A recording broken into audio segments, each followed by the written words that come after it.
We just streamed for about 3 seconds. Sweet. Mark, Did I say you anything actually, super funny? Mark, you have a halo on your screen as well. I do. Do I? Yeah, like right to the go like this. To your Right there. Yeah. Yes. That's a airport. Like Oh. Airport. It's an That's all. airport. It's Planes basically a land hole. there? It's a hole for putting like an air conditioning unit, so you can pump air outside. I mean, you don't have to even get a ride to the airport. That's nice. That's right. I actually live at the airport. So. You'd have to shrink yourself down to get on that plane, though. For sure. It's an airport fan, so right. And I think with airplanes that small, it's going to take like 10 times longer to get to your destination, right? Depends how fast it's moving. Well, that is definitely true, Mike. But I would be under the assumption that a smaller airplane would travel slower than a larger one. Well, I think Mike's point is you don't look at a Boeing 47 or 747 and say, well, because it's so big, it must be going faster than a. I do. You know, I think you have to that's go right. faster in The that big jet of a is plane. way smaller than one of those. It's actually those are actually prop planes. All the other ones are the ones with super jets. All I was pointing out was that when we're talking about the size of the airplane, we're imagining a super tiny airplane which doesn't really exist. So how could you possibly know the physics of it? You can't tell me it doesn't exist when the airport for said airplane is right there in Mark's room. You can't tell me that they built an airport that small without having plans for an airplane in there. And see, this is where the disparity comes in, because if Mark is going to allow a tiny airport to be built in his living room or den or whatever room this is that he's currently podcasting from, I believe Mark to be ambitious and smart enough to only allow super duper sonic aircraft to launch from said airport. You're not giving Mark enough credit. That's what I'm getting at right now. Well, the real thing with this airport is that my planes have very little air resistance, so they could go really fast. Ah, See, I knew it. so they defy air resistance. No, not defy, but they have less, bulk, so they're of course going to have less air resistance. They're like bullets, really. But do they go fast in relation to how big they are? I mean, because it's small, if you were that small, it looks like from your perspective, it's going that fast. This is a really stupid conversation. I was going to say, I always joke about how we've gone off the rails. We haven't even got on the rails. I figure, why you fall off the bandwagon? Then you're just a failure. If you just The never record get on time. the bandwagon. The first 3 seconds of our podcast, we've gone wildly astray. Whenever I answer the phone, I'm like, hello. What pissed you off? It's a great argument to have. I love my mom, but I think she's half crazy for doing that. How dare you? Do you work with your girlfriend, Mark? Or your wife, Mark? I keep them separated. Sometimes I call people, they don't answer the phone, I'm like, them. Wrong number, click. Well, he's not that smart, but sometimes he sounds like he knows what he's doing. Go. But therefore, you're an ass, and I don't want to talk to you anymore. Yeah, but what do we know?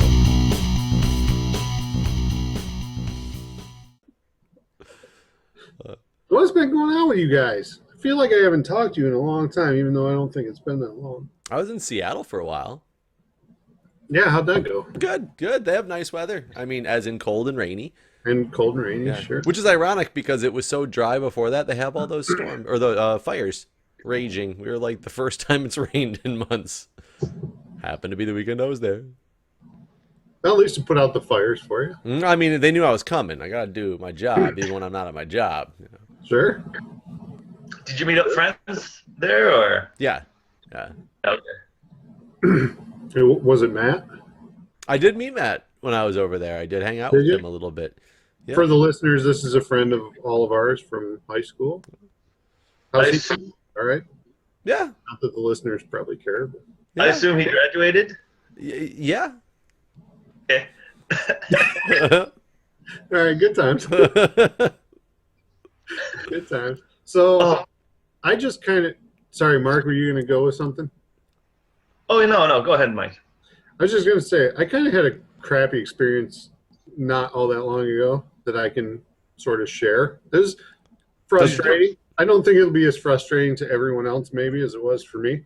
So I've talked numerous times on this podcast about how You do talk quite a bit on this podcast, yes, Mike. yeah, I do. So I have two younger kids who make it difficult to do things, and so on the rare occasion we get to go do things, like it's difficult and not super relaxing a lot of the time. But so we went to a restaurant tonight, and we knew we were running a risk. Okay, so as parents, like your children, like how the government goes to like DEFCON 4 when stuff is getting real. Well, the parents do the same thing with their kids. Like we know if they got up too early or went to bed way too late, like we know our risk level, going into most things. So we decided to go out to dinner tonight, knowing that when I woke up this morning, I've been on insane hours at work, and I've been waking up at like 1:45 a.m. and not getting home till 3:34 p.m. Like it's been crazy. Okay. So when I came downstairs this morning at 1:45 a.m., my son was up putting together, my 5-year-old son, he was putting a puzzle together on the kitchen table, dining room table. So he was up really early. Insanely early. And it's not unusual for him to get himself up like in the mornings and come downstairs, turn on the lights and like play quietly, but not at 1:45 a.m., Oh, So do you know that for sure? Maybe this is a regular thing for him. You just no, we're pretty sure because, well, number one, I've been waking up at that time for like 3 weeks now straight, and he's never been up before. And generally on weekends, like because I'm sort of, even on like normal days, like working days, I'm up at 4:30, somewhere in that range. So like on weekends, sleeping in for me, is 5:30, 6 o'clock. I'm still up like insanely early, and he's never awake. But so this morning he was up at 1:45 when I got up. I took him back to bed, tucked him in and everything, and he looked to me like he was going to go back to sleep.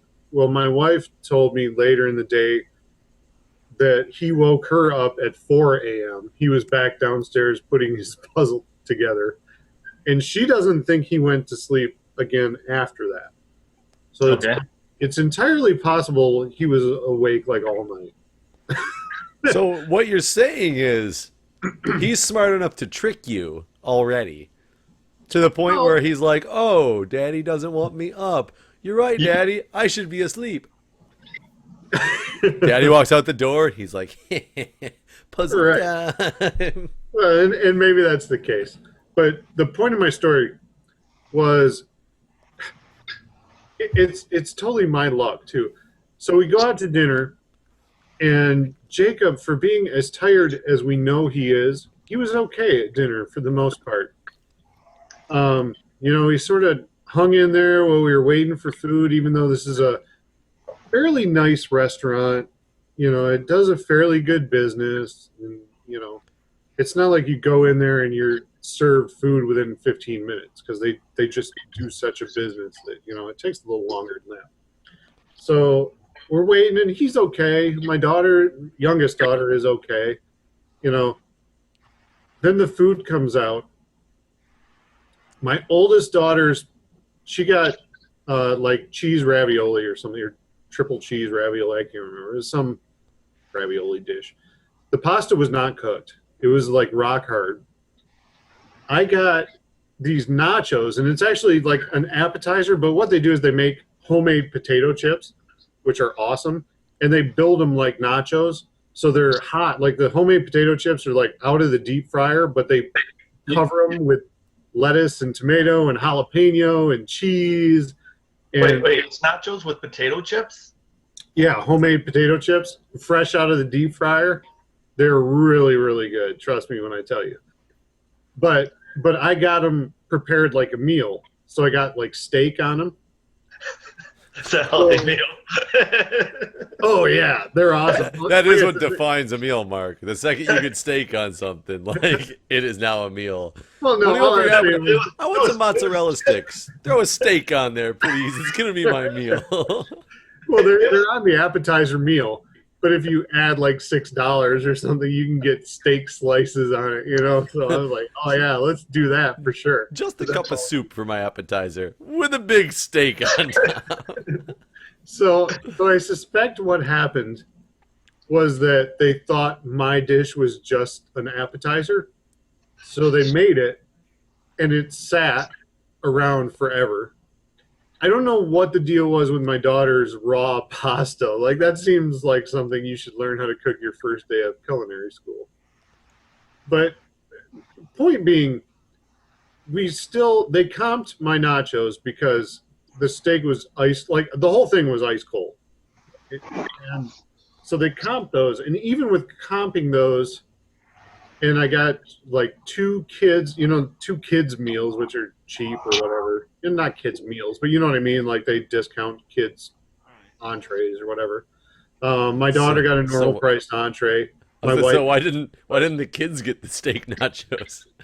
And it's steak nachos for the kids. And I would like some macaroni and cheese for myself, please. His kids are like, "Can I have some linguine, please?" Well, Like they- an al dente. Mike's like, "Ooh, nachos." well, they ended up comping mine, and so even with comping mine, and so at that point you have two entrees and two kids meals. Like the bill is still over $50. So that tells you it's a decent restaurant. It's not like it's a cheap place or something like that. But it just is totally my luck. My family does not. Hold on. Let me get back in the mindset of Michigan for a minute here. Michigan mindset. Family meal for $50 is still expensive. Okay, gotcha. I'm not saying expensive by any stretch of the imagination, because like if my wife and I are going out for date night, we're going to spend over $100. But We're not talking about the hookers. but this was not like definitely not a fast food place, and definitely not a Coney Island where I could have spent $25 or $30 on this whole meal, and it would have been okay. Right. But it's just what I'm going off on here is that it's totally my luck that we never go out as a family for the most part to meals like this. Almost never. All right. Like, once every 4 to 6 months, tops. And the one time we decide to do it, my food is ice cold. It's been sitting forever. My daughter's pasta is not cooked. How do you not cook pasta? Like, that's the dumbest thing I've ever heard. My wife ordered like a pasta dish with shrimp in it. It literally, the whole dish had 2 shrimp in it. The whole, have whole thing. you been here Is it a before? shrimp dish? What's that? You guys were both talking. We're both intrigued and curious and have our own questions. Mark asked I if know. it was a shrimp dish. Yeah. Did it just happen to have 2 shrimps on it that you didn't want, or? No, She's like, no. oh, surprise! Oh, no. It comes with shrimp. God damn it! Why is there only 2 shrimp? No, it was a shrimp and sausage like spicy pasta dish. Just making sure. Yeah, like a Louisiana kind of inspired pasta dish with shrimp and spicy sausage and stuff like that. She But should it have had- asked The steak whole on thing it. had 2 shrimp in the whole No. dish. Have you been to this restaurant before? Yes, And it's normally good. the previous times it was good. I guess I should have understood that by you just finding how delicious these homemade nachos were made with potato Yeah. chips. But at the same That time, was- I don't know. Maybe you just had that in your mind so much that they're so good, and I went there. You went there and didn't like it. I don't know. No, this was specifically the reason I wanted to go there tonight was for these, because they're one of my favorite things to get from a restaurant around. So when I was in Seattle just now, it's funny. The people I was hanging out with in Seattle, they have pretty expensive taste, and we always get invited out to all these dinners with all these different groups that pay for us to go out to these dinners. They actually didn't even want to go to one of the dinners that they were paying for us for because they've had bad experiences every time they take us to a restaurant. No matter if the restaurant is a well-known good restaurant, we always just end up getting really bad service like you were describing, or some way, shape, or form. So of course we go to this service restaurant. wasn't bad. Well, they go to, well, I mean, service as in service, food, something's wrong with like the meal in some way, shape, or form. Okay. So we go to this place that we went to a couple years ago that the guys loved because they literally came with like huge freaking lobsters on your plate. Cost like $200, but they came with these big ass lobsters on the plate. And when they went, we got paid for by another group of people. They went as far as they wanted surf and turf, so they ordered the lobster and a side of steak to go to make a surf and turf, which is not a cheap meal. But of course, they wanted to go there this time, even though we had to pay for ourselves. They'd rather go there and pay for their own meal as opposed to going to this place that we get something free. I didn't want to spend the money on the lobster, but I was like, you know what? If we're at this fancy restaurant, I'm going to buy a nice steak. So just the steak was $38. So I get the steak, and it comes back. And it's kind of the weirdest thing because I cut into it, and I could instantly tell it was medium to medium well when I ordered medium rare. It was still juicy and succulent and tasty because I tasted it. However, it was not cooked to the way that I wanted it to be cooked to. And I figured if I was spending that much money on a steak, I was sending it back. Right. And I had people give me a hard time because they're like, well, Jeff, you said it tastes good, though. Why would you send it back? And I said, because I want to get what I paid for because it could be even better. Right. I feel I was justified in that decision. I feel you were justified to complain about these nachos and get new nachos. It's you're not saying that yours were good though. However, yours were just poor. No, mine were crappy. And again, when you're talking about like spending that much money, like I'm not even trying to say this is, a super upscale restaurant. But, I think I mentioned before, we could have gone to a Coney Island, which is fairly big in this region, kind of like a Greasy Spoon Diner or whatever. And the food is not the greatest in the world, but you can get it for cheaper and it's going to be right and it's going to be, hot and it is what it is, But to go to this place, and like I said, it was over $50 and they comped my meal. Like, had we paid for my meal, we would have been, $75, $80 for. How much are those nachos? Damn. So, But it did come with a steak, Jeff. That's true. It did come with a steak to make it a meal. Well, and not just did they comped I had 2 beers too, like a couple of big draft beers and stuff. Out of curiosity, does comping your meal really help the restaurant out? I mean, have you ever got real confidence that, you know what, the food was just shit and the service was very horrible, but my meal was, comped, so I guess I'll come here again? Well, I can answer that definitively right now because it did help them in this case. So not only did they comp my meal, but they remade it. They also took my oldest daughters who had the raw pasta and they remade that, and they did it very quickly too. So not only did they give me free food because of the whole ordeal, but they remade our food and made it right, and it was good the second time. So yeah, we'll probably give them another shot because they handled it right. They could have very easily said, all right, I'm sorry your food is bad. Here, we'll just comp you, and leave me with the crappy food, and then we would have never gone back. I can guarantee that. Or they could have also told you, you don't know what cooking is. The chef said this is good food. You're wrong for thinking it's bad food. Yeah, there was a lot of routes they could have taken where we would have easily never gone back to that place ever again. So, it is what it is. And yeah, it'll probably take us a while to get over whatever happened and go back there. But it can sound like a traumatic event. once we get over no. A couple months of counseling, maybe we'll step foot inside to look at it. No, what I'm getting at is that with our current situation with 2 young kids, we're 4 or 5 months between our next restaurant visit in the first place. Okay. So they're probably not going to make that visit, So when I say it'll take a while, yeah, it'll probably be a year before we consider them for our next restaurant trip or whatever. And Mark, I also think that there's a group of people that exist out there who will say any of their food is bad, in Oh. order to get comped and know which places they can go back to on a regular basis to keep getting comped. So Probably. there's a question on helping business per se. Does it really help business in that case? Well, if you define business as people in the door, sure. Does it help your business actually thrive? Not so much in those particular cases. I don't know for fancier restaurants, but when we worked at McDonald's, I remember people used to try to get comp stuff all the time. And they like one of the things that you can do at McDonald's, probably going to start a trend now, but I'm sure it's is already well known. get your food at the drive-thru, get everything that you want as exactly as you want it. Yeah. Give them a call in good 10 minutes and just say like, I didn't get this, or the food wasn't prepared Yeah, right. this was cold. They'll promise, oh, the next time you come in, just say what happened and you'll get this comped or you'll get this again for free. No Or question asked. you don't even have to do that, actually. If you get your food through the drive-thru and everything you want, your order is fine. Like, take out a sandwich and put it in the back seat or something and go back around through the drive-thru and say, hey, I didn't get this sandwich. Just show them your bag, like, they're not going to question you. Or They're just not going to ask to search your vehicle.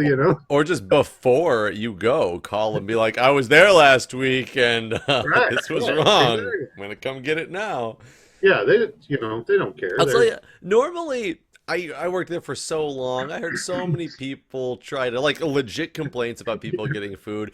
Fake complaints about people getting food. Some of them you can just like see right through. The same people that you actually know by face and name because every time they get their order, they will do the same thing just so they can get free food, which is crazy to me that they keep going back.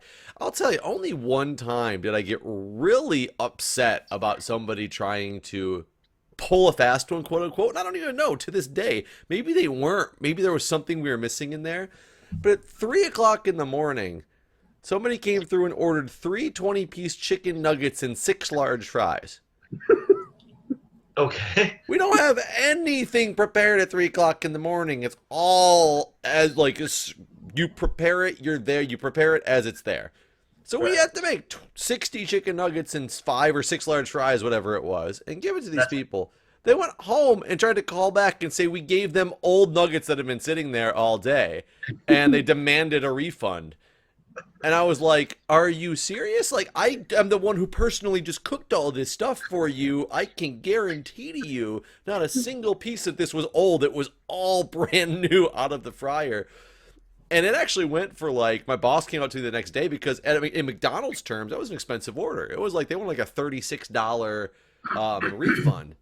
That's huge for a McDonald's order. And my boss was like, Jeff, what the hell happened last night? Why are this person calling our complaint line and, saying that they want all this stuff for free? Because that doesn't even make sense to me that they could have old stuff. He's like, but maybe there was like 3 or 4 nuggets that were old that you threw on top of like all the new ones. I'm like, no, trust me. I cooked everything from scratch. So he refused to pay them as well.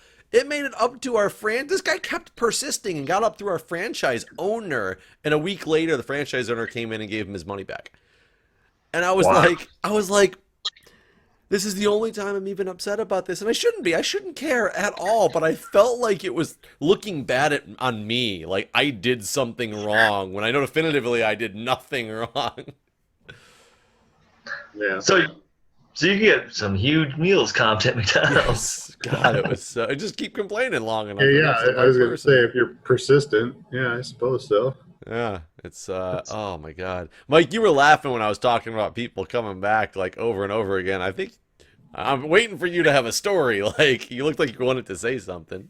Oh no, I just remember like the whole McDonald's situation there, where like you said, there were people that came back all the time, and if they really had that big of issues with their food, they would have stopped coming so long ago. I mean, I'm sitting here talking about I had one bad experience with this restaurant, and it'll take me a while to go back probably. But these people just kept getting wronged over and over and over again and would come back. No, that's not the way things work, They would go to Burger King or something. Well, you talked how doggedly this person went after this free nugget ordeal, Jeff. How far have you ever gone to somebody who wronged you at like any place, like a clothing retailer or anything like that. How I far don't. have I gone to somebody who wronged me? So I can only. There's only one time that I got really upset, and that was at Best Buy because I got in the mail, got an ad that described a laptop with these specifications, and I was like, okay, I think I'll end up buying this laptop. We get to the store, and I'm looking at the box, and it had the amount of RAM different from what's What's in in the the ad? ad. I specifically asked the guy who worked there, look, I don't want to buy it if it doesn't have this amount of RAM as in the ad. I mean, it's basically would be false advertisement, right? Mhm. And the guy said, well, I can't check it unless it gets bought. And I said, I'm not going to buy it if I have to pay back a restocking fee. And the guy says, oh, let me talk to my manager. So he goes off, he talks to his manager, he comes back and he says, no, they said it's fine. You can buy it and we'll go check for you. And I said, okay, but I'm not going to pay a restocking fee if it's doesn't match. And they're like, oh yeah.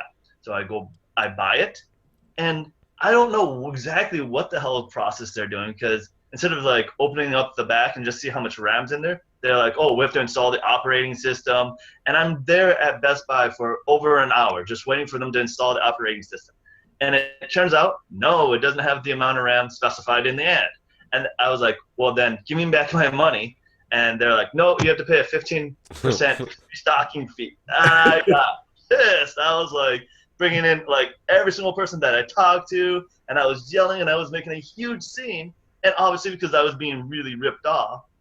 But 99% of the cases, I just don't, like I didn't get like a hamburger that I ordered at McDonald's. Screw it. It's not even worth me like having the time to come back. But man, that really upset me. Well, I mean that's what's called like the bait and switch when they Right. advertise one product and you come in there and it's technically something else.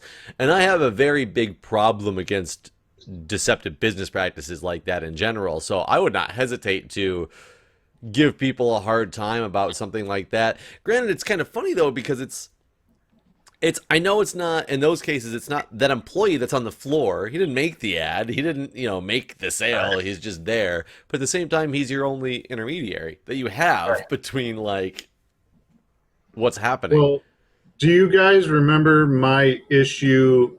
Actually, I don't even know if I should say the So company. the herpes is okay. People accept The- No, this was the.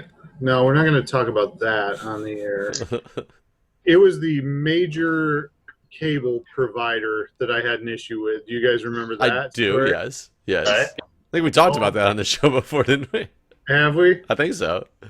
Okay. So, yeah, that was as far as I've gone for sure. And I remember getting to the end of that whole situation and just literally calling them, and whoever answered the phone, you cannot help me, give me your boss. And I did that about 8 times, and I worked my way up to the vice president of this company in the state of Michigan. This is a nationwide company, and I had his direct line, and where it was by Detroit somewhere, I can't remember. But unlike your case, like I didn't get comped in the way that I think I should have. Like they should have just been like, here's the RAM that's the difference for free. And I Right. probably would have been happy and they would have made a deal and they still would have made a profit. In your case, I remember like you went through all this crap and they didn't like comp you at anything. Like they didn't give you, oh, like here's all the trouble that we caused. Let me, compensate you in some for all the trouble. No, they really didn't. I mean, they went back. So, for those of you who don't remember this story, it was a whole situation where I was beta testing a cable company's high-speed internet when it first became available. And I did that for 2 months for free. Our term, our conditions, it was totally free. I was a computer student in college at the time. So I was beta testing this and I just had to report bugs and stuff like that. And so I did that and returned all the hardware and everything at the end of this agreement. And they kept saying I didn't return the hardware and I still needed to pay for like the subscription for the high-speed internet. When I had already returned it, I had my receipts and everything for it, returned it on time, and I was not receiving this service anymore, but they kept trying to bill me for it. Long story short, this carried out over a period of almost a year. They kept trying to bill me, and the more they tried to bill me, the more they kept adding interest payments. Right. All of this when I didn't have the thing anymore. Like, I turned it in when I was supposed to. I had receipts for it, but they turned me over to collections and started ruining my credit, and it was a horrible situation. But I ended up, like I said, working my way up to the vice president and saying, look, you're going to not only leave me alone, but you're going to fix my credit, and I'm going to be completely done with you. And by the way, he did end up fixing my credit, and I ended up, anyone who had a problem with this company for the next year and a half, I gave them his direct number. Hey, Bill. Yeah, I got that problem again. Right. I was like, really? You're not getting this channel? Call this guy. Make this happen. You know what I find really funny about that? I don't know if it's the same. I do know for a fact it is the same company, but we'll pretend it's not. But that same company, when you cancel your service, they will shut your service off that second. You can call them on the phone and be like, "Yeah, I'm going to cancel this service." They're like, "Okay, boom, done." You don't get anything anymore. Heaven forbid you're talking to them on their own phone line, because then your call gets disconnected. And they're every, like, year after year, they're like a perennial worst in customer service. Well, hold on. Right? But they continue to charge you for all of the service until you physically return the equipment. And it's like, why don't you just keep this service running until I bring you the equipment back? So at least then you can have like a leg to stand on when I'm trying to argue with you about I shouldn't be charged for this service that you've now cut off. There's different tiers of service. Why would you can charge me for the highest tier, the lowest tier, whatever it is. Why would you just continue to charge me for the tier of service that I previously had that I no longer have until I return equipment to you if you've cut off the service? By the way, I hate that I still have to have some form of upgraded television. Just because, literally, I would not have it at this point if I wasn't such a huge sports fan. Because there's not a great way to watch live sports unless you have access to those channels. Not legally. Well, I'm just saying. We can talk about that off air, maybe, because then I'll cut the cord entirely. No, I mean, I got completely the opposite of what I'm telling you. Is I got the full, like, DirecTV Sunday Ticket Max package here at my house. And that's great. I miss that a lot. But it's a lot of money. It is. It's a lot of money, but it's worth it. It's worth it to me. It's amazing to me how much extra I have to pay just to basically get the Red Zone channel, though. I feel like I could go to Buffalo Wild Wings, though, and drink some beers. I'm so much more of a fan of watching, especially out here, I guess, in DC, of watching sports at my house because I can control what I'm watching. Julie always used to try to get me to go to the Steelers bar with her because she loved going to the Steelers bar here to watch the game. And I'm like, your game's on at the same time my game's on. I don't want to go watch the Steelers game when the Lions game is on. And she's like, no, you can watch it. There's other TVs there that have other sports games on. I'm like, okay. The whole bar is filled with people just cheering for the Steelers, for one. We already can't even see the big TVs. We're like standing in the corner because it's so packed. And the TV she's talking about for me is I have to go ask the bartender to change the small TV that's like this big in front of me at the bar stool so that I can just like watch the Lions game on this little screen. And I'm like, yay. Well, I guess I don't know how like nationwide Buffalo Wild Wings is. I thought they were. It's not a Buffalo Wild Wings. Are they around you? Yeah, there is one in Virginia. I used to live right next door to one, which was awesome. I do like Buffalo Wild Wings a lot. Yeah, they do a good job. But you have to get there to get a table. And you gotta get there fairly early. You gotta remember, in Michigan, you're fighting with a lot of Lions fans to get there on Sundays, whereas in DC, you're fighting with everybody because it's a transient nation. In my area, I mean, you're talking about a college town of Ann Arbor, and I work in a steel mill, like a fairly good-sized steel mill. So there's a lot like the Steelers? A lot of Steelers fans, that's right. Oh, there is. Are you serious? Because you work in a steel mill? What kind of like things are people grasping onto? I work in a steel mill. I better become a Steelers fan. Oh, no. I mean, they're legitimate fans from the Pittsburgh area. They really are. I'm just thinking of all those people that sympathize for that lion, Cecil the lion that got killed. Yes. I'm now a Lions fan. Stay strong with Cecil. You know, my favorite number is not quite 50, so I better be a San Francisco fan. No, believe me when I tell you that working in the steel industry, you always work with a handful of people from Pennsylvania.